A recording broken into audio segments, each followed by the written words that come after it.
आदिवासियों का मुद्दा जब से प्रदेश में गरमाया है, तब से सोशल मीडिया से लेकर आम गलियारों तक ये मुद्दा चर्चा का विषय बना हुआ है। और अब जो ये मांग उठी है भील प्रदेश बनाने की, वो क्या वाकई में बन पाएगा? आदिवासी समाज से आने वाले नेता राजकुमार रोत को अगर छोड़ दें तो कोई भी इसे सपोर्ट नहीं कर रहा है। क्यों और कैसे और किन-किन नेताओं के सपोर्ट से ये उम्मीद आगे बंध पाएगी या नहीं, भील प्रदेश बन पाएगा या नहीं, करेंगे इन सभी मुद्दों पर चर्चा इस वीडियो में, इसलिए बने रहेगा आखिर तक हमारे साथ। नमस्कार, मैं हूं चेतना शर्मा। आप देखना शुरू कर चुके हैं संवाद भारत का, भारत के लिए।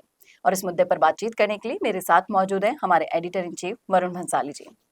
वरुण सर, जिस तरीके से पिछले दिनों आपने देखा होगा कि आदिवासी समाज काफी ज्यादा जागरूक हो रहा है, अपने साथ हो रहे अत्याचारों को लेकर आवाज उठा रहा है और एक भील प्रदेश अलग से बनाने की मांगों को पुरजोर तरीके से उठाया जा रहा है।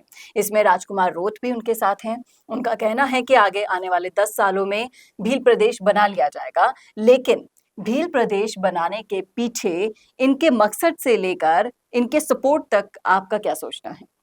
देखिए, जब नजरअंदाजगी जो है वो पूरी तरह से अपने चरम पर पहुंच जाती है और कहीं ना कहीं एक तबका पूरी तरह से अपने आप को मुख्यधारा से लेफ्ट आउट फील करता है, तो फिर ऐसे कंडीशंस में ही इस तरह की चीजें होती है। जब अलग प्रदेश की मांग या फिर क्रांतिकारी बन जाना या फिर बागी कहकर डकैती करना, ये सब चीजें तभी होती है जब मुख्यधारा से आपको पूरी तरह से अलग थलग कर दिया जाता है। और जब आप कई इलाके हैं राजस्थान के, उन इलाकों में जाएंगे, देखेंगे, समझेंगे, पढ़ेंगे लोगों के को और पता चलेगा आपको, तो आप देखेंगे कि क्या हम एक अलग दुनिया में रहते हैं और ये एक अलग दुनिया है। कुछ ऐसा ही आपको मेवाड़ के बहुत ज्यादा अंचल में देखने को मिलेगा, जहां से राजकुमार रोत आते हैं। उसके अलावा झाड़ोल और भी कई सारे इलाके हैं जहां पर भी कमोबेश ऐसा ही आलम है। यहाँ से फिर आप जब दौसा के आगे निकल जाते हैं, वहां पे भी कई जगहों पर उस तरह का आलम है। और यहाँ पर आदिवासी समाज इतना ज्यादा पिछड़ा हुआ है, गवर्नमेंट की योजनाएं तो छोड़िए, उन्हें पता ही नहीं उन्हें अभी 1 घंटे बाद भी कुछ खाने को मिलेगा कि नहीं मिलेगा।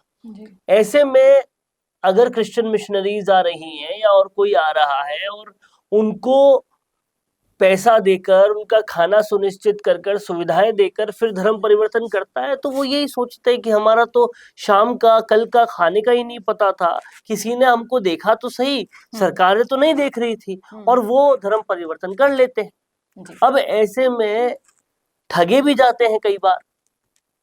तो उनमें से अगर कोई नेता कहता है कि हमें पूरा ही अपना अलग सिस्टम चाहिए, अलग देश चाहिए, तो वो उसके पीछे का स्ट्रगल है, उसके पीछे की लगातार सहने वाली पीड़ाएं हैं जो वो सहन कर रहे हैं, और इसीलिए ऐसी मांग उठ रही है।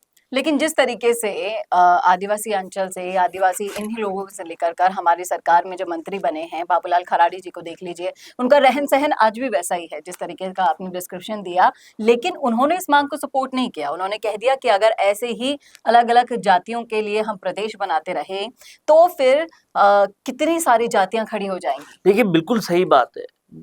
हर किसी इंसान का पॉइंट ऑफ व्यू अलग हो सकता है, और हम भी कहीं पर भी इस बात का समर्थन नहीं करते कि अलग प्रदेश बनना चाहिए।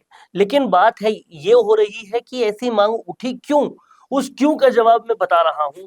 आप इस बात को बहुत आसानी से समझ सकते हैं। एक जॉइंट फैमिली से लोग छोड़कर न्यूक्लियर फैमिली क्यों बनाते हैं? बिल्कुल ऐसे ही रीजंस होते हैं, क्योंकि उन्हें लगता है उनके साथ किसी किस्म का भेदभाव हो रहा है। उनको लगता है कि उनके साथ वैसा व्यवहार नहीं हो रहा जैसे कुछ लोगों के साथ हो रहा है। ठीक और बिल्कुल वैसा ही कुछ जातियों को, कुछ समाज के तबकों को लगता है कि हमें एकदम ही दरिद्र बना दिया गया है, हमको देख ही नहीं रही है सरकार, और फिर वो ऐसी मांगे करती है। तो ये तो हुआ रीजन। अब बात ये हुई कि कितना पिछड़े हैं वो लोग, इसका कोई अंदाजा ही नहीं लगा सकते, इतने ज्यादा पिछड़े हैं वो लोग। अगर आम मजदूरी 500-600 रुपए मिलती है एक मजदूर को, तो आप ये समझिए उनको उसकी आधी भी नहीं नसीब होती। जी, और फिर इन लोगों का जीवन जो है खानाबदोश क्यों कहा जाता है? क्योंकि जो आम सी दिनचर्या के लिए आपको जो दैनिक संसाधन चाहिए होते हैं, वो भी नहीं होते इन लोगों के पास और कहीं न कहीं वो जो माँग अब मुखर होकर सामने आई है, तो इसीलिए सभी अंचल के आदिवासी आप देख लीजिए, 4 राज्यों के आदिवासी कम से कम इन चारों राज्यों के जितने भी आदिवासी क्षेत्र हैं, उनको मिलाकर अब माँग कर रहे हैं कि एक अलग से भील प्रदेश हमें बनाकर दीजिए, हम उसे अपने अकॉर्डिंग चलाएँगे और हमारे विकास की ज़िम्मेदारी हम खुद ही लेंगे क्योंकि आज़ादी से 70 साल हो गए हैं। आज भी उनकी स्थिति वही है जो पहले हुआ करती थी। सरकारें आईं, उनसे वादा किया और अब जब उनका वोट लेना होता है तब तो बहुत वाहवाही होते हैं उनके गाहे-बगाए।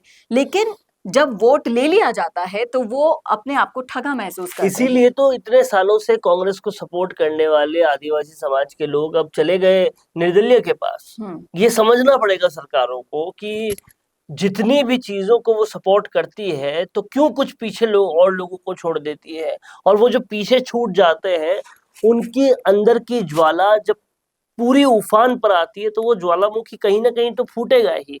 आज राजकुमार रोत और कई लोगों के मुंह से बाहर आ रहा है, लेकिन आगे भी आएगा। अब आप ये देखिए किरोड़ी लाल मीणा के साथ जो हुआ, उससे अल्टीमेटली फर्क किसको पड़ा? आम जनता को, आम आदिवासी को, कि हम तो ठगे गए जी। और उन्होंने फिर लोकसभा में दिखा दिया।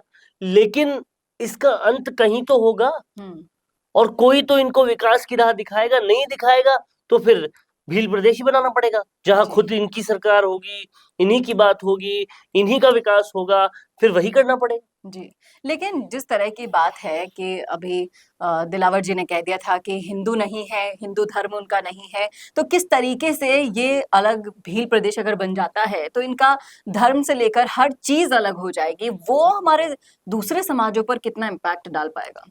देखिए, एक बार अगर किसी की मांग को आपने मान लिया, चाहे किसी भी ग्राउंड्स पर, तो फिर उस चीज को मांगने वाले और आ जाएंगे। ये बेसिक प्रिंसिपल है। और समझने वाली बात यह है कि भारत को अगर और टुकड़ों में बांटा गया तो फिर उसका एडमिनिस्ट्रेशन जो चैलेंजेस आएंगे वो अलग। ऐसे में इस मांग को मानना या नहीं मानना ये तो बहुत डिबेटेबल विषय है, पर इस मांग को कम किया जा सकता है आदिवासियों का विकास करके। इस मांग को कम किया जा सकता है जो उनके लिए योजनाएं हैं वो उन तक ट्रांसपेरेंट तरीके से पहुंचा के। इस मांग को इनफैक्ट खत्म भी किया जा सकता है अगर स्किल डेवलपमेंट और ऐसे कई सारे मिशन हैं उनको ढंग से वहां पे पहुंचाया जाए और इन तमाम सारे आदिवासियों को रोटी की एक एक दाने के लिए, एक एक कौर के लिए पूरी तरह से डिपेंडेंट ना होना पड़े, पूरी तरह से कहीं ना कहीं निर्भर ना होना पड़े। वो ये चीज देखनी होगी और उनके विकास के बारे में सोचना होगा। और सोच लिया, पूरी तरह से काम करके दिखा दिया, तो फिर ऐसी मांग नहीं उठेगी। ये अब सरकारों के पाले में। जी, उम्मीद करते हैं कि सरकारें जल्दी से जल्दी इस मसले को सुलझा पाए क्योंकि अगर भील प्रदेश अलग बना तो अलग ही तरह के चैलेंजेस हमारी सरकार और अगर आप इसको पॉलिटिकली भी देखें चेतना, तो ये बहुत ही इंटरेस्टिंग है समझना कि महेंद्रजीत सिंह मालवीय जो सबसे बड़े आदिवासी नेता हुआ करते थे, अशोक गहलोत के राइट हैंड हुआ करते थे, उन्हें एकदम से जमीन पे ले आए। और राजकुमार रोत जो बीएपी की छोटी सी पार्टी के सदस्य हैं, उनको आपने विधायक बना दिया। ये जनता की पीड़ा है जो दिख रही है। जी। और भाजपा में जब मालवीय चले गए तो उनको पूरी तरह से बिन पेंदे का लोटा मानते हुए लोगों ने उनको वोट ही नहीं दी। तो इसको समझना पड़ेगा कि लोग पॉलिटिकली क्या कर रहे हैं। किरोड़ी लाल मीणा के बारे में जो सोचा था कि शायद एक आदिवासी सीएम हो सकता है, वो जब नहीं बने तो लोगों ने लोकसभा में फिर से दिखा दिया। लोग कितनी ज्यादा इस बात के लिए चाह रखते हैं कि एक ईमानदार आदिवासी नेता सिस्टम के टॉप पे आए और हमारे लिए काम करे। जी, और अब कांग्रेस और बीजेपी के उन सारे वादों से ऊब चुके हैं आदिवासी, इसीलिए ये मांग ज्यादा पुरजोर तरीके से आगे बढ़ती जा रही है और रोत इसका समर्थन कर रहे हैं। अब देखना दिलचस्प होगा कि क्या सरकार इसका कोई रास्ता निकाल पाएगी या फिर आदिवासी भील प्रदेश बनवा के ही मानेंगे। ये तो आने वाला वक्त बताएगा। आपने देखा है पूरा वीडियो, सुना है ये मुद्दा, तो आप बताइएगा जरूर क्या रखते हैं आप इस मुद्दे पर राय। लिखिएगा कॉमेंट बॉक्स में। कैसा लगा वीडियो ये बताना न भूलिएगा और ऐसे और वीडियोस के लिए देखते रहिए संवाद भारत का, भारत के लिए। नमस्कार। I will be the vibrant spokesperson bringing your message to life. Hello and welcome to MyGig.